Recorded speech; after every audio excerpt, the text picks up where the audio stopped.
The antitrust lawsuit against Amazon by the Federal Trade Commission in 17 states comes as the agency has seen a string of losses in court attempting to crack down on big tech companies. Joining us now is former FTC Commissioner Mozelle Thompson. So, Mozelle, let me just start with your reaction to the news. How strong, Mozelle, do you think the FTC's case is? Well, I think that they're pushing the boundaries and they're trying to make some new law here. But I also think that they have two goals. One is to change the law as it currently stands, but the other thing is to condition the market to think a little differently.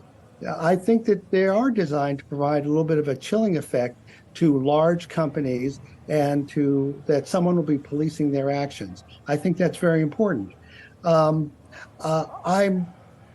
this case has a lot of novel ideas, and I think some on the law and some on the facts. In either case, it's going to take a while for them to sift through it.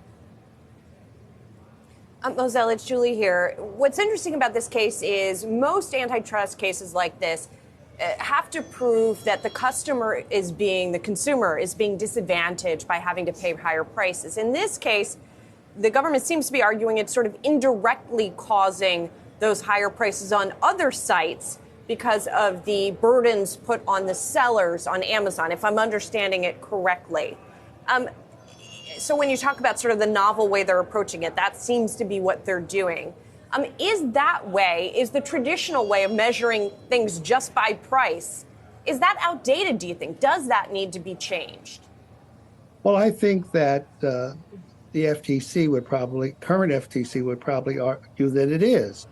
But one of the things that will happen here when you start looking at the facts of the case is that you're going to have two different competing interests here. One is some real tangible consumer benefit versus some hypothetical consumer benefit in the future.